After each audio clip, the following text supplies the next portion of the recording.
Unity of the Huachucas presents Susan Smith, LUT. The clear atmosphere of faith and trust. That she definitely led just knowing and expressing the divine within her. You know, I know that she had really connected that in her life and lived her life that way. I'm sure she had her difficult times, but the way she expressed was one of gratitude, having that mindset and knowing truth. And so I knew that, and I knew Doris for about 8 years. Every Sunday in the choir, we're together. Almost every Sunday. And then Doris had an accident. She broke her hip, and we didn't see her for a while. Now Doris didn't have a family, but she had lots of really close friends, and her close friends really took very good care of her. And Doris had been living independently, and then they got her into an assisted living place. I'm like, oh, I'd like to go see Doris, check that out, tell her, she's part of our family, just like this is a family. We love you. So I went to see Doris. I'm like, how are you doing, Doris? And she seemed good. She was recovering really well from her injury. She's like, I'm grateful. I'm grateful. What's the word? Grateful. Grateful. That was her word. I'm like, oh gosh, Doris is the same old Doris. And she's like, well, who are you? Who are you? And I said, oh, I'm Susan, from Unity of Peace, and we sing in the choir. It's like, okay. And I didn't think that much of it. We talked a little more. She's telling me what's going on. Well, who are you? Who are you? And I know some of you are familiar with this because we're just of an age where this is happening to people in our lives, probably. And that's when I realized I did not know this. Doris was having a severe issue with her memory. Very severe. And so luckily, I was able to pivot and just remember the divine in her. Instead of the human worry. The human me was like, oh, what's going on with Doris? She doesn't remember me. That kind of hurt my heart, right? Because I love her. But Doris did remember me. Doris knew I loved her. And Doris somehow, and this is not always the same because I've had other people and know people who've had different experiences with this process. But for her, somehow grounding herself in that gratitude mindset, that's where she was at. Grateful. I can't tell you how many times she said grateful to me that morning. Grateful, grateful, grateful. So I left. The human, temporary kind of, this is going on part of me in my consciousness, like, oh, that makes me a little sad. Because that's a really hard thing for someone to go through, right? And for loved ones to go through with someone. I can't really imagine anything much harder. But then I'm like, no, but I can pivot my consciousness and I can be grateful that that Doris remembers who she is. And my job now is to remember who she is. And to know that she has that. And she knows that whatever's going out here in the circumstances, I'm not pretending it's not happening, but I'm going to know Doris knows how to handle this. And I know how to remember the truth of Doris, the divine 100% that she is. And that's what I need to remember. And I remember our relationship is really about that, our oneness and our connection. So it was really about pivoting consciousness, right? Going from the temporary, conditional, this is what's happening in the world, to the absolute. Okay. So what I want to talk about today about gratitude is it's great to be grateful for things that are happening in our lives. It's great to be grateful. Encourage you to do that. I was very grateful that Doris had a place, that she had friends that were taking care of her, that she was doing well physically. And you knew this? Is that better? Okay. I'm grateful for Tanya telling me that. That she was doing, there was much to be grateful for, right? But sometimes there's that little piece there, it's hard to be grateful. It's hard to be grateful when someone you love doesn't remember you. That's just not going to be something my human self is going to deal with real well. Because that's just hard. So that's when I can pivot and be grateful for the divine. To know the truth within her, within myself, that I can know this ongoing eternal connection that we always have. That what's happening out here in the world of form is temporary. And I'm going to remember the absolute. So this morning, what I'd like to do is talk about pivoting consciousness, the pivoting power of gratitude. And gratitude in the sense of remembering the truth of our divine identity. And then what I really want to do is anchor that into three 3 sayings that I learned a while ago, and I'll explain it a bit, and actually practice it a little bit. So we're going to, instead of 1 meditation there, we're going to do like 3 little meditations. So that is the plan, and we'll see how long it takes. And let's see, does it work? Okay, so this is the quote that I got my topic title from. There's something about the mental act of Thanksgiving, I have it on my paper, that seems to carry the human mind far beyond the region of doubt into the clear atmosphere of faith and trust, where all things are possible. Something about the mental act is something we do. It's a choice we can make. Sometimes it's hard. Sometimes we need someone to make that choice for us, or help us, or hold our hand, or remember for us. But it is a mental choice. It's the act of Thanksgiving. It's something we actively do. And it carries the human. We are 100% human. We are having human circumstances and conditions. We are here to live in the human realm. That's what we're here to do. But we can remember the divine consciousness. And that is where that clear atmosphere of faith and trust, where all things are possible. My former ministry still called the infinite field of pure potential. That's what I think of for Doris. The infinite field of pure potential as I drove away from her that morning. And realized, okay, Doris is going through something I didn't know she was going through. And I can love Doris and be grateful. She's one of my spiritual teachers. Truthfully, a spiritual teacher for me. So that is the quote that we're basing it on. So what is pivoting consciousness? What do I mean by that? I'm not going to get too metaphysical. Oh, wow, metaphysical. I could get real metaphysical, but I won't get too metaphysical. So basically, the quote I wanted to use for this is, your mind stands between the spiritual you and the physical you. What does that mean? So it's the choice point, right? We get to choose. We get to choose between, and we do it in our mind, in our consciousness. Now we have a subconscious mind, right? We have a superconscious mind, which is the mind we're sharing together. Not much we can do about that unless it pops into our conscious mind. So don't be upset. You know, when something pops up from your subconscious, like, oh, why am I thinking that? Well, that's because it's there. So now you get to play with it in your conscious mind. So in the conscious mind, we have and this is based on Paul Hasselbeck and teachings from Heartfelt Metaphysics, also based on Reverend Charles Fillmore, co-founder of Unity. Basically, in consciousness, there's superconsciousness, which is basically the absolute. That's where we're timeless beings. That's where we know our divinity. That's where we know our 100% divinity. Okay, and that we know the divine surrounds us. We know that all problems have an answer. There's ideas for anything that we face. That's that pace of peace, faith, and trust. That absolute, that's where that is, right? And we can visit there in our mind, okay? We could have absolute chaos going on here. And we can remember to see with the inner eye. That's what absolute consciousness is, all right? When we're conscious of things and we're saying, no, I get to choose the experience I'm having of whatever's going on.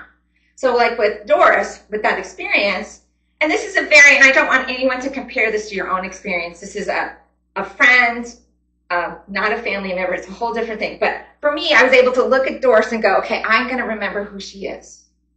And that was relatively easy for me. You know, it wasn't a daily contact, right? So it was, but I could remember, I could connect with that. We can always do that, but it's harder with different circumstances. But I could remember that instead of worrying about what she was going through, which is really focusing on the relative circumstance, right? What's going to happen to her? What's happening? What's going on? Which I can do. And when I do that, that's why we call it pivoting.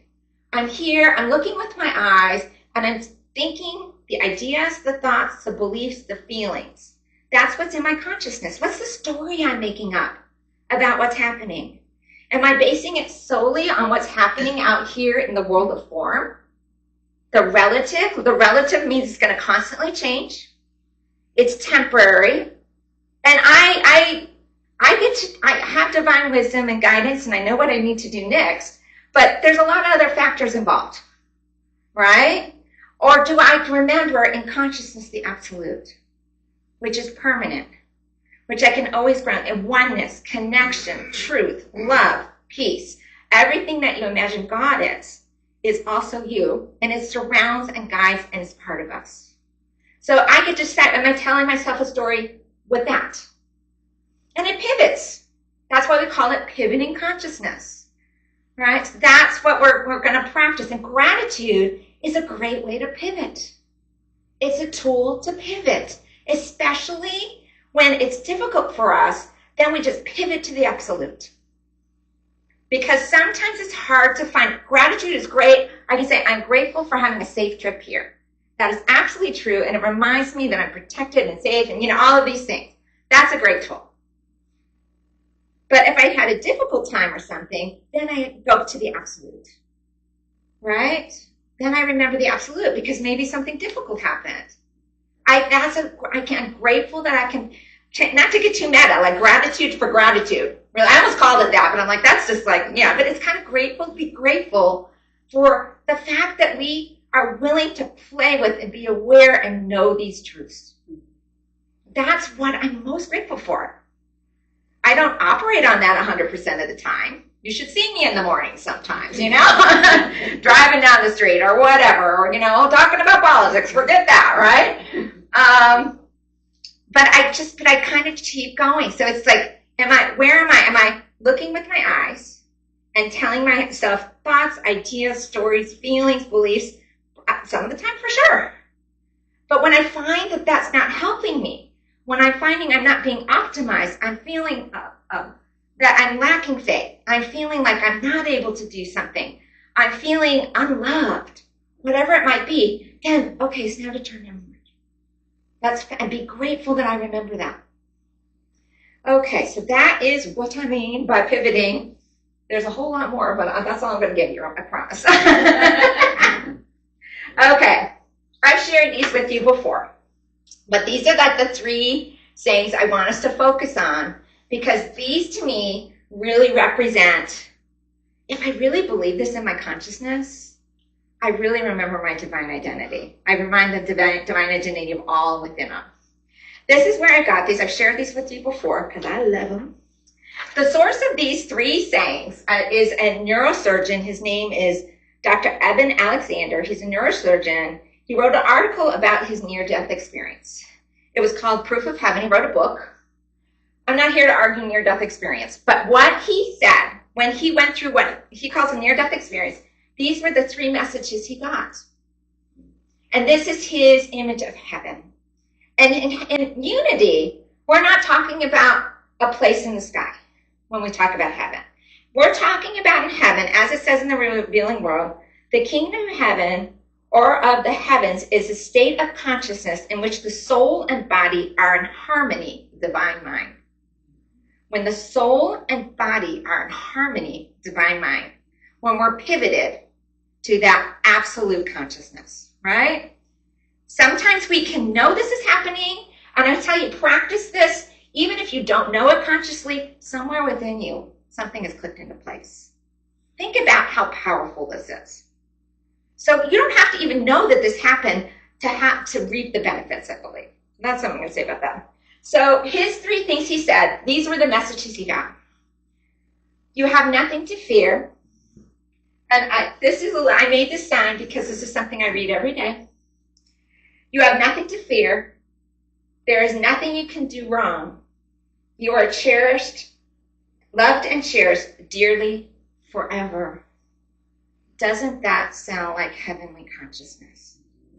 Okay, what are the pictures? That's my dad, whose name is Fred, by the way. So no coincidence you're speaking today, Fred.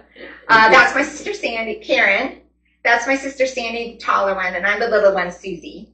The reason I share that, put that pictures on there, is because I feel like I kind of knew. I was a super fortunate kid, and I think I was close to knowing this as I ever been in my life.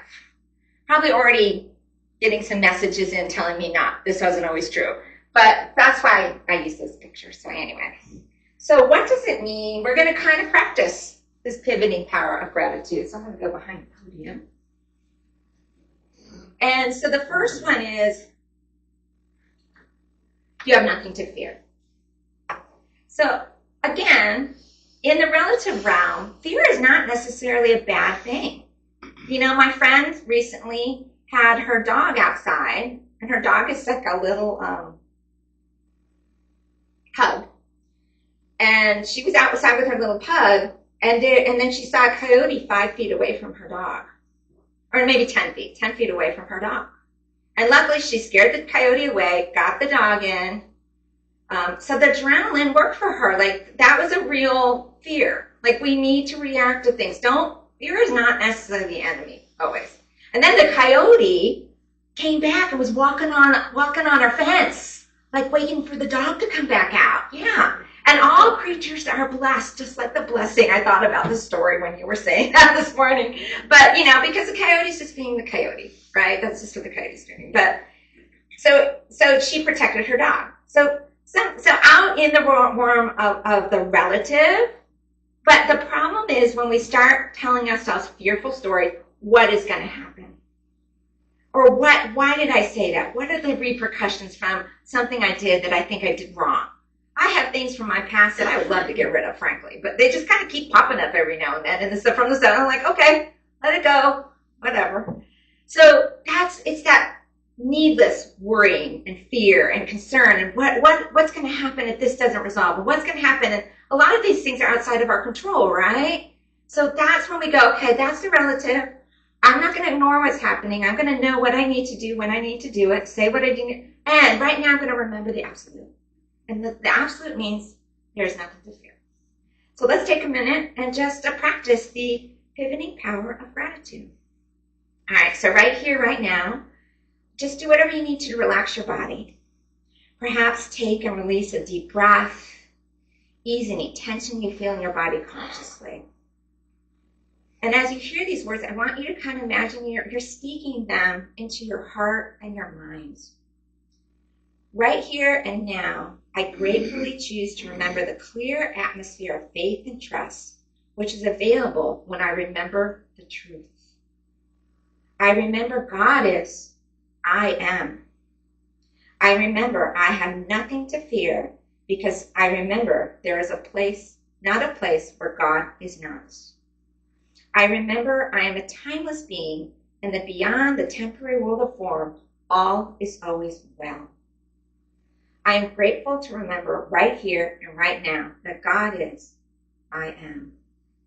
I am grateful for the choice to remember the truth that I am divine, divinely guided, and surrounded by the safety of divine love, peace, and joy. I am grateful to focus my attention and awareness on the clear atmosphere of faith and trust. I allow myself a moment to rest in the clear atmosphere of faith and trust. If my mind wanders, I remind myself, I have nothing to fear.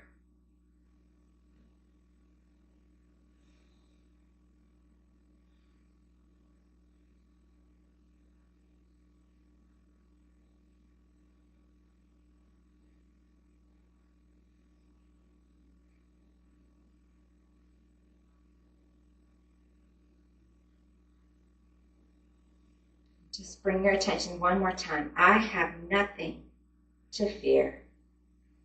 I am so grateful for this moment of awareness, this time to remember God is, I am. To remember there is nothing to fear. For this I say, amen. So that's practicing. Now that we have some time together, right? We could do something, but you could just put a sign up and read this, right? Take a picture. Whatever you need to remember. What's going to help you do that pivot when you find yourself in fear, when you need to remind yourself of your faith? I don't know what it is. Maybe it's something you hold in your pocket, maybe a little stone or something you touch. Pivoting can be a moment of silence and taking time in meditation. It could be a reading. It could be a lot of things. But the minute you remember, don't ever beat yourself up for having thoughts that you're like, oh, I don't want that thought. That's something in your subconscious bubbling up, telling you, oh, I'm really focusing on the relative circumstances and creating a story based on that. These relative circumstances matter. I have things to do out here, but I want to do it based on my Christ nature. I want to base it on the absolute. I want to base it knowing that there is nothing to fear. So then the next one is There's nothing you can do wrong. Wow, that's a biggie for me. I can beat myself up like nobody's business, people. I'm really good at it. I've gotten much better, though. Much better. And I'm going to say again, we're talking about the absolute. You're like, well, Susan, you don't see that those cookies I made that I burnt and I had to throw out. You know, whatever it is. That would be me. But we make mistakes. You know, I send out books at a warehouse. I sent out the wrong books the other day. No big deal. And it was so funny when the guy emailed me and told me, and I helped them a lot. I was like, thank you so much for everything you do. You are amazing. And you did it wrong. And I was like, you could tell he almost like felt bad telling me I did it wrong. I was like, it's okay. As a human, that 100% human, we do have agreements. We do have ways we need to behave. Don't be good driving the wrong ways down the street. That's wrong. Don't do that. You know, but as the divine, there's nothing, because it's always a now moment. That's what the absolute is about. It's always now. It's new. It's fresh. It's now. If you have some amends to make, you can make them. You're going to know what you need to do. You don't have to carry guilt. You'll know how to forgive yourself. You'll know how to forgive other people. It will come to you. And I love this quote by Myrtle Fillmore. The solution to every problem lies within. Others cannot keep you from doing that which is best. As you consecrate yourself to God and seek earnestly and persistently and patiently, right, you will find the peace, strength, freedom, and wisdom are yours. So that's what we're doing right now. We're consecrating ourselves to God. Anytime you pivot to the absolute consciousness, where your thoughts, ideas, beliefs, feelings focus on the truth of who you are, the divine human, 100% you are, that is what you are doing. And when you do it for someone else, and when you do it for a situation, and patient is a big word here, right? Patience. But that to me is what she's talking about. And so, like I said, we can make some mistakes, but when we do this, it's a now moment, and now we move forward. And then we move forward with grace. So let's practice using gratitude to pivoting power of gratitude to remember this one. Right here, right now. Again, do what you need to relax your body. Just close your eyes, take a deep breath. Just letting go and gently releasing whatever concerns or worries you might have. And then speak these words into your heart and mind. Right here and now, I gratefully choose to remember the clear atmosphere of faith and trust, which is available when I remember the truth. When I remember God is, I am. I remember that there is nothing I can do wrong. I remember that I am divinely guided and all the ideas I need for any situation I face are available to me. I remember that I am a timeless being and that beyond the temporary world of form, and that I am made in the image and likeness of God. I am grateful to remember right here and right now that God is, I am.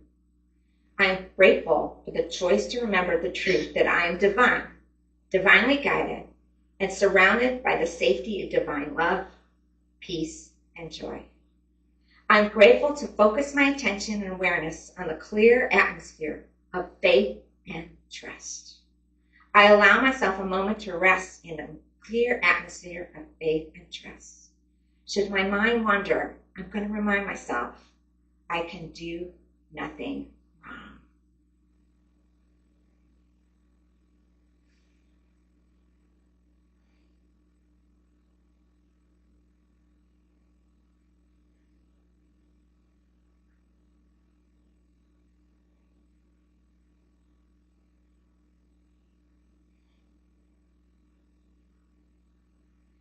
I'm so grateful for this moment of awareness, this time to remember God is, I am.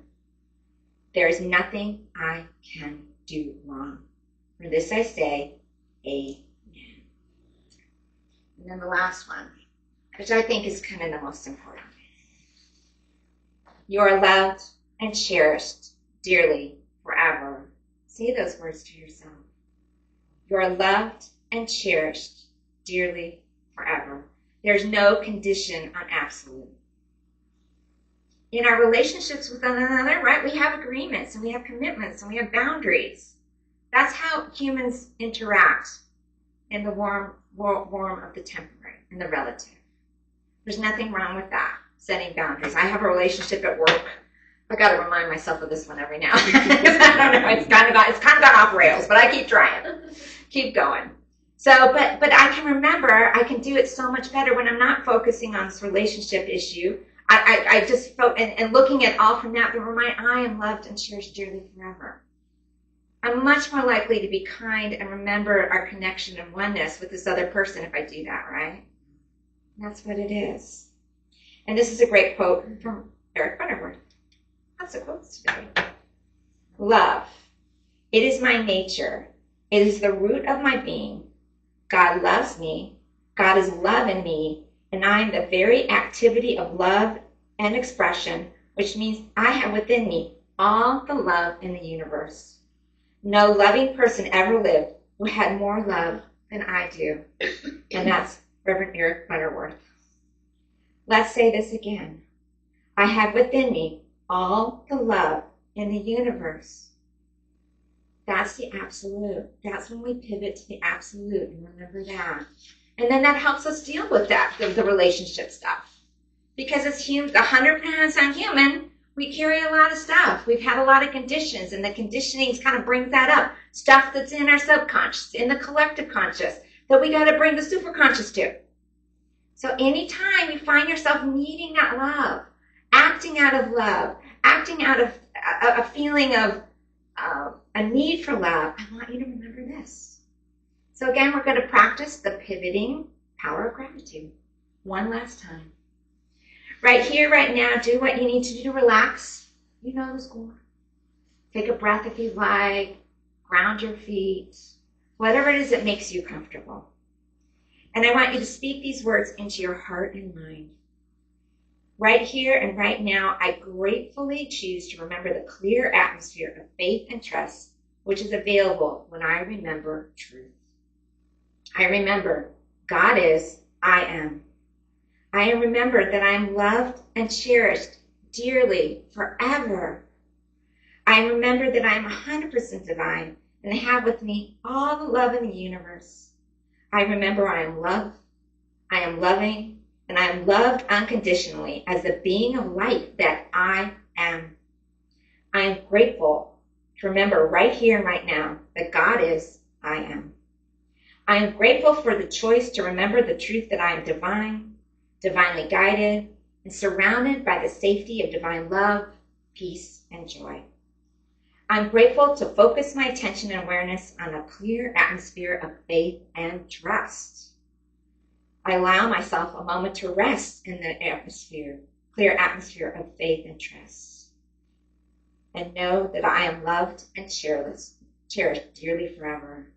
If my mind wanders, I'll remind myself, I am loved and cherished dearly forever.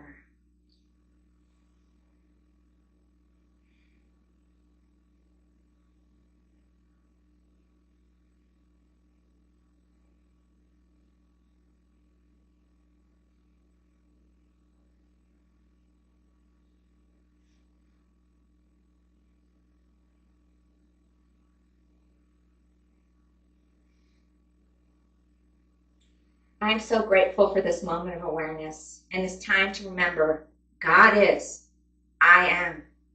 Say that to yourself. God is, I am. I am loved and cherished dearly forever. For this I say, amen. So we practice a little bit. Practice the pivoting power of gratitude. Gratitude to remember. And yes, use gratitude for all things, but bring it back to the absolute when you need to. We are so privileged that we are in this building together, that each of us has had our own degree of awareness that these principles are true, or we would not be here together. That is such a gift. And we can hold that gift in the high wash for others. And many others agree with us. They might use different words. They might have different traditions or rituals. But we agree so much more than we disagree. Because truth underlies all. That true, deep connection and oneness. So this week, I'm just going to encourage you all to practice this pivoting power of gratitude, to know the atmosphere of faith and trust and faith is it's always available to you. You can do that. You can do it by taking some time and sitting.